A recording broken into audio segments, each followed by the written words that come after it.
नमस्कार, स्वागत है आपका 4 पीएम न्यूज नेटवर्क पर। मेरा नाम है रविंद्र सिंह शोरा। आपके पैसे कहाँ हैं? बैंक में। आपकी सैलरी कहाँ आती है? बैंक में। पैसा सेविंग भी बैंक में, करंट अकाउंट भी बैंक में, सैलरी भी बैंक में।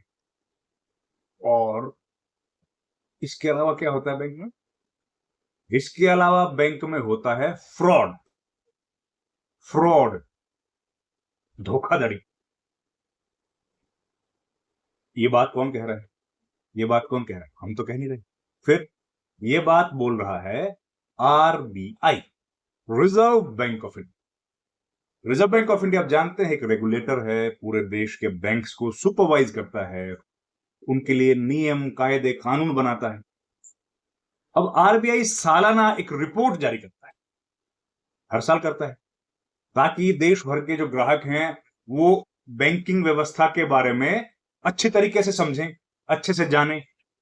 और उसी क्रम में एक रिपोर्ट बैंक की जारी की है रिजर्व बैंक ऑफ इंडिया ने इसी मई के महीने में। रिपोर्ट क्या है? रिपोर्ट बड़ी चौंकाने वाली है, बड़ी हैरान करने वाली है और चिंता भी देने वाली है।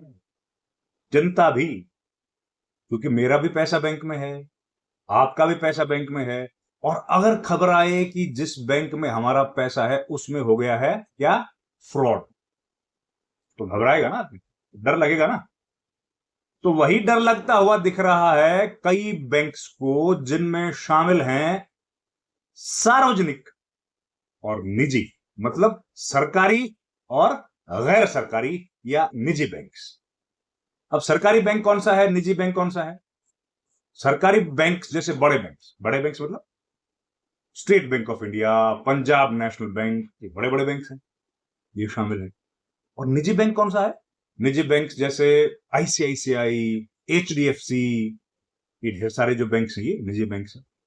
तो जो रिपोर्ट आई है वो कह रही है कि दोनों बैंकों में ऐसा हुआ है, दोनों तरह के जो बैंक हैं उनमें फ्रॉड हुआ है। कितना हुआ है? छोटा मोटा नहीं हुआ, छोटा मोटा नहीं हुआ। कितना हुआ होगा? एक बरस में, एक बरस की है ये रिपोर्ट, 40,000 करोड़, 40,000 करोड़ रुपए का हुआ। सही फिगर 40,000 करोड़, बल्कि नहीं, 48,000, 48,021, 48,48021 करोड़ रुपए का फ्रॉड। 48,021 करोड़। बताइए ये कैसे हुआ धोखाधड़ी? और कुल कितने मामले? एक मामले में नहीं हुआ, मामले कितने ये भी जान लीजिए। पूरे बरस में, वित्तीय वर्ष में 10,114, 10,114 मामले दर्ज किए गए हैं पूरे देश भर में, निजी और सार्वजनिक बैंक्स में। और वो एक्यूमुलेट करके जब हम लोग देखते हैं उस आंकड़े को, वो आंकड़ा कहां पहुंच जाता है? वो आंकड़ा पहुंच जाता है 48,000 करोड़। इतना बड़ा धोखाधड़ी हुआ है डिफरेंट बैंक्स के साथ over the period of one financial year. Calendar year की बात नहीं कर रहा, एक फाइनेंशियल वित्तीय वर्ष की बात। अब आप जानना चाहेंगे आंकड़े भाई, कि आंकड़े बताइए जरा, कंपेयर कीजिए किस बैंक में कितना है। तो बैंक्स की अगर मैं आपसे बात करूं तो, क्योंकि सही डेटा देना है तो थोड़ा पढ़ना पड़ेगा, तो जब पढ़ूंगा तो आपकी आंखों से आंखें मिला के बात नहीं कर पाऊंगा, उसके लिए माफी चाहूंगा। अब सुनिए आप जरा, क्या है खेल, कितना भयंकर कर्ज, कितना भयंकर फ्रॉड हुआ। 2024-25 में 32,803 करोड़ रुपए का फ्रॉड हुआ था, जो इस बरस बढ़कर 48,000 हो गया। 32 से बढ़कर 48, 32,000 करोड़ रुपए से बढ़कर 48,000 करोड़ रुपए, लगभग 16,000 करोड़ का इजाफा हुआ है एक बरस।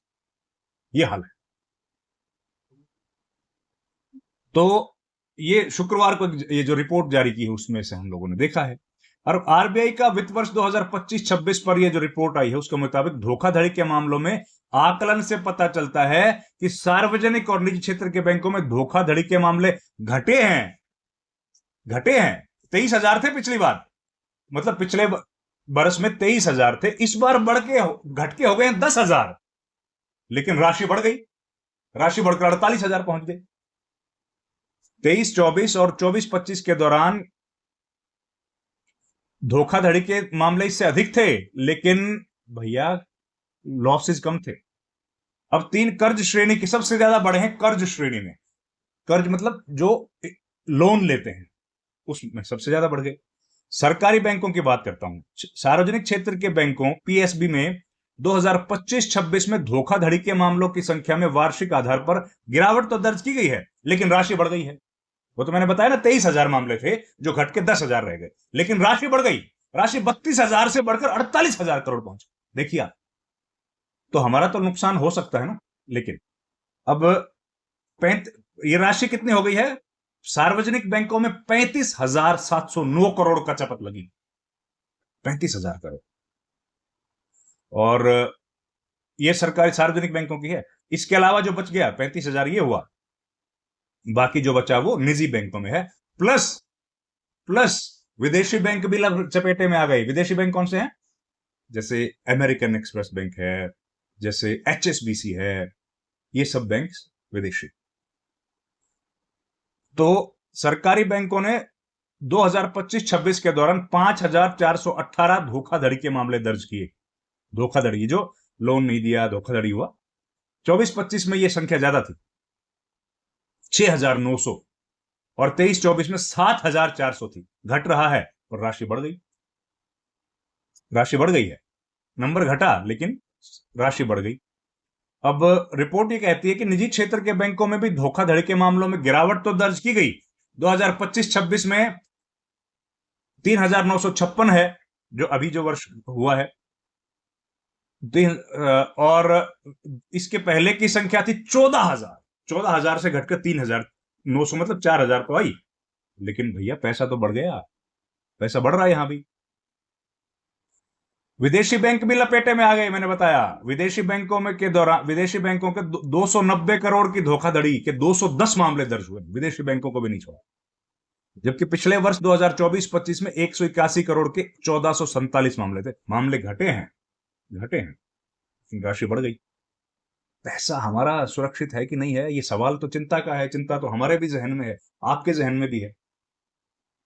अब आइए छोटे बैंकों की बात, लघु वित्त बैंक। उसके 2025-26 में 114 करोड़ की धोखाधड़ी के 467 मामले, 467।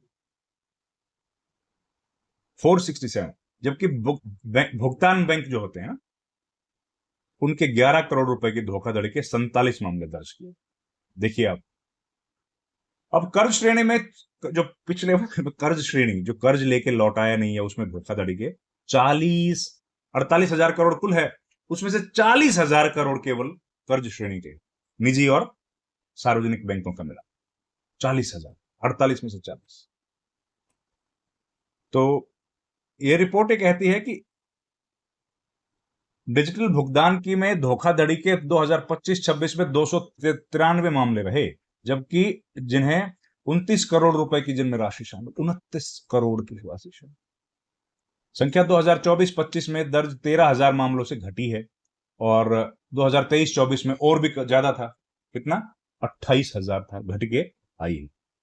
ये आंकड़ा 1 लाख रुपए या उससे अधिक की धोखाधड़ी के मामले, अगर 1 लाख से कम है तो उसको रिपोर्ट नहीं किया गया। आरबीआई ने कहा कि 2025-26 के आंकड़ों में पिछले वित्त वर्षों के से संबंधित 314 मामलों में 30,000 करोड़ रुपए की धोखाधड़ी के मामले शामिल हैं, जिन्हें उच्चतम न्यायालय के मार्च 2023 के फैसले के बाद दोबारा जांच के बाद नए सिरे से दर्ज किया गया। अब ये खबर है पूरी, तो आप भी क्योंकि बैंक के साथ लेन देन करते हैं, तो आपको भी अपने बैंक के वित्तीय हेल्थ, जो उसकी फाइनेंशियल हेल्थ है, उसके बारे में जरूर जानना चाहिए, और उसके आधार पर आप वहां पैसा रखना चाहते हैं कि नहीं रखना चाहते, फैसला करना चाहिए। ये जानकारी आई थी, खबर आई थी, हमें लगा आपको जरूर बतानी चाहिए। इस वीडियो में इतना ही। आपसे गुजारिश है हमारे चैनल को प्लीज लाइक करें, शेयर करें और हमारे चैनल को सब्सक्राइब करें। आपका बहुत बहुत धन्यवाद। Thank you very much. नमस्कार।